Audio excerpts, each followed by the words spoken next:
শুভ সকাল। সকলকে জানাই অনেক অনেক ভালোবাসা আর অনেক অনেক স্বাগত। শুভ দীপাবলির শুভেচ্ছাও সাথে জানিয়ে ফেললাম।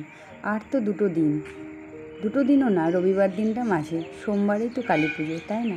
তো কালী পুজোর শুভেচ্ছা সকলকে জানাই, আর জানাই সমবয়সীদের অনেক অনেক ভালোবাসা আর ছোটদের অনেক আদর। তারপরেই ভাইফোঁটার জন্য সমস্ত ভাইদের রইল অনেক অনেক শুভেচ্ছা। আজ আমাদের এবছরে আমাদের ফোঁটা হবে না, তাই ফোঁটার দিনটাকে খুব খারাপ লাগে। তো চলো সকাল সকাল তোমাদের সাথে ছাদে গিয়ে একটু শেয়ার করলাম সকালের পরিবেশটা। বাজে এখন সকাল 6টা। সুন্দর লাগছে দেখতে, দেখো। আর এই শীতের সকালটা না গরমের সকালের থেকে অনেক বেশি সুন্দর। একটু কুয়াশা কুয়াশা, মেঘ, সকালের ঠান্ডা ঠান্ডা হাওয়া ভীষণ ভালো লাগে। ওইদিকে সকাল সকাল তুতানকে স্কুলে পাঠিয়ে দিয়েছি। না, এখান থেকে না, রায়গঞ্জ থেকে স্কুলে পাঠিয়ে 9টার ট্রেন ধরে চলে এসেছি বাড়িতে এসে সঙ্গে সঙ্গে চেঞ্জ করে একদম রান্নাঘরে ঢুকে পড়েছি। আজ এক দাদা আসবে, তার নেমন্তন্ন আমাদের ঘরে জল খাওয়ারের। সেই দাদাকে সব কিছু করে খাওয়াতে হবে। তো হাজব্যান্ড সঙ্গে সঙ্গে বলল যে তোমার সব কিছু বাজার করা আছে, তুমি এবারে বসিয়ে দাও। 10:30 11টার মধ্যে কিন্তু সে খেয়ে দিয়ে বেরিয়ে পড়বে, ট্রেন আছে। সেই কথা মতো একদম ঝটপট করে আটা মেখে রেডি করে রেখে প্রথমে তরকারিটা করে নিলাম। আলু ফুলকপির তরকারি করে চলে এসেছি লুচি ভাজতে। লুচিটাও ভাজা মোটামুটি রেডি করে নিচ্ছি। আগে সেই দাদার জন্য সমস্ত কিছু রেডি করে নেব, তারপরে আমাদের বাড়ির জলখাবারটা করব। একই জলখাবার হবে, কিন্তু একটু পরে ভাজবো লুচিগুলো। একসাথে এতগুলো লুচি ভেজে ওনাকে আমি 10:30 বা 11টার মধ্যে করে দিতে পারা যাবে না বা পারবো না। দেখো তার থালা সাজিয়ে নিয়েছি জলখাবারের। লুচি, আলু ফুলকপির তরকারি, ছানার পায়েস, কালো মিষ্টি, রসগোল্লা আর কিছু ফল কেটে দিয়েছি। ওইদিকে দাদা খেয়ে চলে গেছে, তাকে বিদায় জানিয়ে দিয়েছি। খাওয়া দাওয়া করে তাকে সে চলে গেছে। আর আমিও এদিকে রান্নাঘরটা পরিষ্কার করে নিলাম। পরিষ্কার ঘরে মনে রান্নাবাড়ি করতে বেশি ভালো লাগে। পরের রান্নাটা যখন করব, দুপুরবেলা রান্নাটা পরিষ্কার থাকলে বেশি ভালো লাগে। ওই জন্য গ্যাস মুছে পরিষ্কার করে বাসনকুসন মেজে একবারে রেডি করে নিয়েছি। এবারে চলে এসেছি ঘরের কাজগুলো করতে। ঘরেতে সব পড়ে আছে, বিছানা তুলতে হবে, ঘর গোছাতে হবে। আর ঘর গোছালে মনে হয় সুস্থ থাকি, আর ঘর না গোছালে মনে হয় যেন আমি অসুস্থ। ওই জন্য এই কাজটা আমাকে করতেই হয়, আমার যতই কষ্ট হোক না কেন। তো এই দেখো, এখন মশারি টশারিগুলো তুলে ভালো করে বিছানাপত্র গুছিয়ে একদম ঘরগুলোকে টিপটপ করে নেব, তারপরে রান্না বসাবো। রান্নারও ব্যবস্থা অনেকটা হয়ে গেছে। ছোলাটা সেদ্ধ করেই রেখেছি, ছোলা আলু দুটোই সেদ্ধ করা আছে। আর এদিকে আমি দুপুরের রান্নাতে আরও অনেক কিছু করতে হবে। ছোলাটা যেহেতু সেদ্ধ করে রেখেছিলাম, ওই জন্য ছোলার ঘুগনিটা করে রাখবো রাতে রুটি দিয়ে খাওয়ার জন্য। বিছানা 2 ঘরের মশারি গোছাতে হবে। 1 ঘরের মশারি গোছানো হলো, আবার আর একটা মশারি আমি এখন গোছাচ্ছি। এই মশারিগুলো গুছিয়ে বিছানাগুলোকে ভালো করে সুন্দর করে ঝেড়ে নেব। দুপুরের রান্নার সাথে সাথে রাতের রান্নাটাও করে রাখতে হয়। রাতে তো আর সময় পায় না, কেননা ছেলেকে নিয়ে আবার ছুটতে হয় পড়াতে নিয়ে যাওয়ার জন্য। এখন তো তাকেই আমার ফার্স্ট প্রেফারেন্স দেওয়া, তাই না? তাদের পড়াশোনা, তাদের 2 ভাইয়ের পড়াশোনা, 2 ভাইয়ের পড়তে যাওয়া, 2 ভাইয়ের খাওয়া, 2 ভাইয়ের স্কুলে কলেজে পাঠানো, এইসবই তো মায়েদের দায়িত্ব, তাই না? এইসব মারা করে দিলে ছেলেরাও অনেকটা খুশি হয়। আর এখন তো এই খুব ভাইটাল টাইম, ফাইনাল পরীক্ষা চলে আসছে, এখন তো সময় তাদেরকে দিতেই হবে। এই তো ঘরের কাজকর্ম সেরে একদম চলে যাব রান্নাঘরে। ঘরের কাজকর্মগুলো সারতে বেশ একটু সময় লাগে। ভাবলাম এটা তো অনেকক্ষণ সময় লাগবে, তাহলে আমি একটু ফাঁকে ফাঁকে রান্নাগুলো করেই নিই। আর স্নান পুজো তো আমার সকালেই, সেই ব্যাপারে তো আমার কোনো নেই। এখানে একটু শ্যামা সেদ্ধ করে নিয়েছি জলখাবার খাবো বলে। আমি খাবো, লুচি খাবো না আজ আমি। ওরা লুচি, তরকারি, ছানার পায়েস, মিষ্টি দিয়ে বাবান আর ওর বাবা খেলো, আর তো স্কুলে। ওইদিকে আমি বেগুন ভাজা করে নিয়েছি, আর এদিকে এখন মশলা কষাচ্ছি। ছোলাটা সেদ্ধ করে প্রেসারের সিটি দিয়েছি, আলু আর ছোলা একসাথেই। এখন সমস্ত মশলা, জিরে গুঁড়ো, ধনে গুঁড়ো, লঙ্কা গুঁড়ো, মিষ্টি, লবণ, হলুদ, পরিমাণ মতো ঝালের গুঁড়ো সমস্ত কিছু দিয়ে, টমেটো কুচি দিয়ে এখন মশলাটাকে ভালো করে সুন্দর করে কষাচ্ছি। মশলাটা কষানো হলে দিয়ে দেবো ছোলাগুলো দিয়ে আর একটু কষিয়ে তারপরে জল দিয়ে নামিয়ে নেবো। এই ছোলাটা করে রাখলাম রাতে রুটির সাথে খাওয়ার জন্য।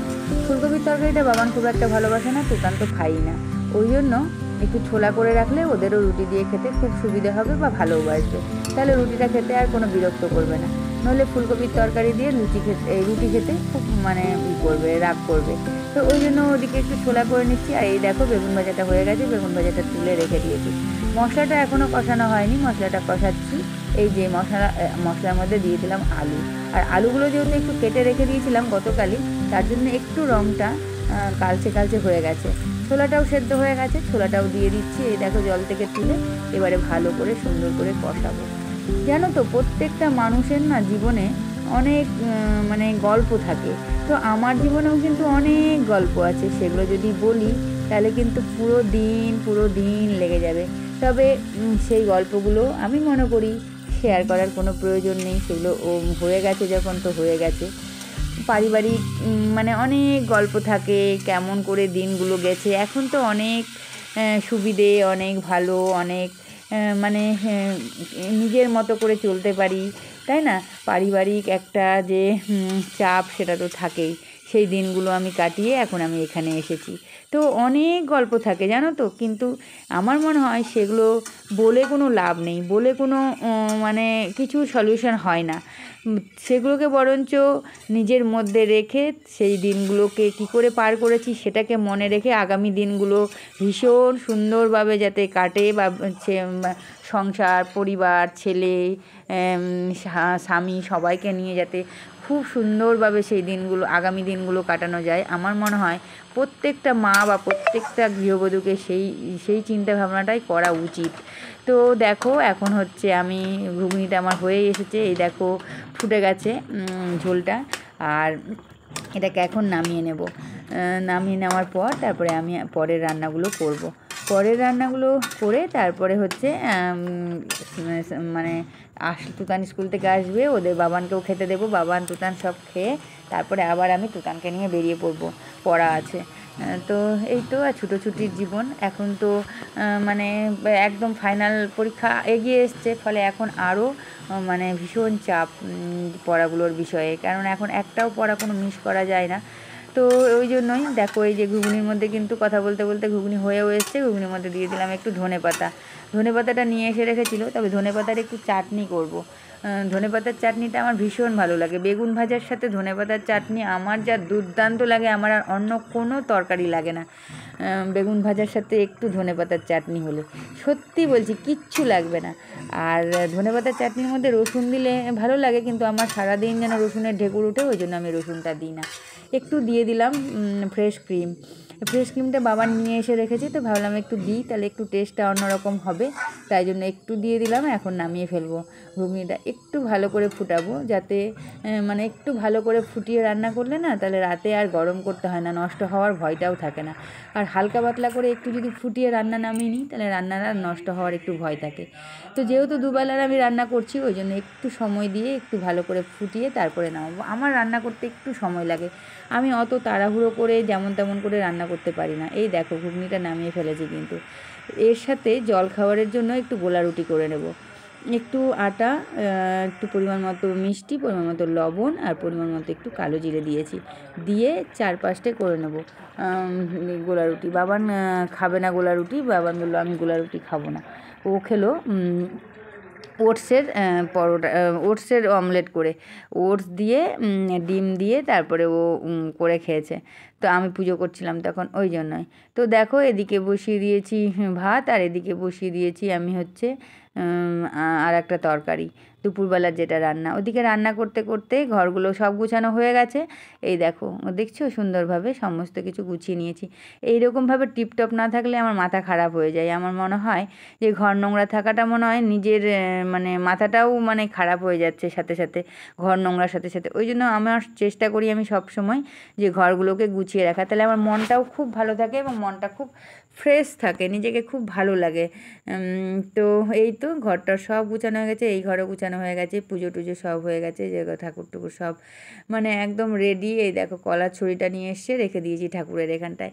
গতকাল তো আগামীকাল একাদশী, তার জন্য মানে রেডি করে রেখেছি ফলমূলগুলো। তো এই তো দেখো এইবারে বেরিয়ে পড়েছি, বিকেল হয়ে গেছে। আর আমি আজকে আর তুতানকে নিয়ে গেলাম না, যেহেতু তুতানের দুটো পড়া আছে, ওর বাবা কাজে যাবে রায়গঞ্জে, তাই বললো যে আমিই নিয়ে যাচ্ছি তাহলে। তো আজকে বাবার সাথে বাইকে করে গেছে, দুটো পড়া ছিল, হিস্ট্রি জিওগ্রাফি আর হচ্ছে এদিকে লিটারেচার ল্যাঙ্গুয়েজ, এই দুটো পড়া ছিল। তো চলে গেছে বাবার সাথে। আর এই দেখো রাস্তায় না র্যালি বেরিয়েছে 50 বছর পূর্তির জন্য একটি ক্লাবের বর্ণাঢ্য শোভাযাত্রা চলছে কালী পুজো উপলক্ষে। তো এই দেখো সমস্ত লোকজন বেরিয়ে পড়েছে র্যালিতে। আর আমি র্যালি দেখতে টোটোই করেছিলাম, র্যালি দেখতে দেখতে আমি চলে আসলাম হচ্ছে কাকিমুনির এখানে। একটা দোকানে গেছিলাম, দোকানে কাজ করে দোকানের কাজ হয়ে গেছে, তাই ভাবলাম যে তাহলে একটু কাকিমুনির সাথে দেখা করে যায় আর ভিট্টুর কাছ থেকে কয়েকটা বাটি নিয়ে যায়। আমার কয়েকটা বাটি লাগবে, মুড়ি খাওয়ার বাটির অসুবিধা হয়ে গেছে, মানে আমার বাসন ভাগ হয়ে গেছে, তো কিছুটা রায়গঞ্জে নিয়ে গেছি, কিছুটা কালিয়াগঞ্জে আছে, ওই জন্য একটু কম পড়ে গেছে। এইটা কালিয়াগঞ্জের সংসার তো বড় সংসার, ওই জন্য এখানে একটু লাগবে। আর দেখো কাকিমুনির সাথে গল্প করে আমি বাড়ি যাওয়ার জন্য বেরিয়ে পড়েছি। আমি তো তখন র্যালি দেখতে পাইনি, যাওয়ার সময় যে অনুষ্ঠানটা মানে করা হচ্ছে। তো দেখো মেন যে জায়গাগুলো, চৌমাথা মোড়গুলো, সেই জায়গাগুলোতে ওরা হচ্ছে এই অনুষ্ঠানটা দেখাচ্ছে।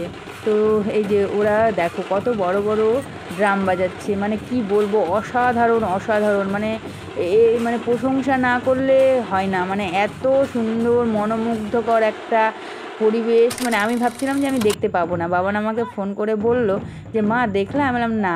এবারে আমি কিন্তু কাকিমুনির ওখান থেকে বেরিয়েছি, অজান্তেই কিন্তু আমি দেখছি যে মানে আমাদের যে ডাকবাংলো রোড সেইখানে চৌমাথা মোড়ে এই অনুষ্ঠানটা শুরু হয়নি আমি যখন গেছিলাম। তারপরে আমি দাঁড়িয়ে গোটা অনুষ্ঠানটা দেখে ভিডিও করে তোমাদেরকেও দেখিয়ে ফেললাম যে না, আমি তো শুধু একা দেখবো না, আমার পরিবারকে তো আমাকে দেখাতে হবে। তো চলো সবাই মিলে আমরা একসাথে এই 50 বছরের বর্ণাঢ্য শোভাযাত্রা কালী পুজো উপলক্ষে দেখে ফেলি। কি সুন্দর, কি অসাধারণ বাজিয়েছে, মানে কি বলবো, মানে তুলনা হয় না। তো চলো ওদেরকে অনেক অনেক ধন্যবাদ এত সুন্দর বাজনা বাজানোর জন্য, এত সুন্দর একটা অনুষ্ঠান আমাদেরকে দেওয়ার জন্য। তো চলো আর কি, ও আবার বলি কালী পুজোর সকলকে জানাই শুভেচ্ছা। সবাই ভালো থাকো, কালী পুজোর দিন সবাই সাবধানে পটকা ফাটাবে এবং সাবধানে সবাই কালী পুজোটাকে কাটাবে, আনন্দ কিন্তু করবে। আলোর রোশনাই সবাই মিলে কালী পুজোতে আমরা আনন্দ করি। আমরা সবাই সুস্থ থেকে ভালো থেকে পটকা ফাটাবো, কোনো রকম যাতে বাজিতে আমাদের কোনো রকম কোনো দুর্ঘটনা না ঘটে সেইটার দিকে লক্ষ্য করে আমরা এই দীপাবলিতে আলোর রোশনাই মাতবো। তো দেখো কি সুন্দর বাজাচ্ছে, চলো একটুখানি শোনাই তোমাদেরকে, মনোমুগ্ধকর একটা তাদের বাজনা, অসাধারণ, কিচ্ছু বলার নেই এখানে, যা বাজিয়েছে মানে মন একদম আনন্দে ভরে গেছে বাজনা শুনে। চলো এখনকার মতো tata and bye bye, good night. এখন অনেক রাত্রি হয়ে গেছে, আবার দেখা হচ্ছে, আবার গল্প করতে আসবো তোমাদের সাথে, আবার দেখা হবে নেক্সট একটা ভিডিওর সাথে।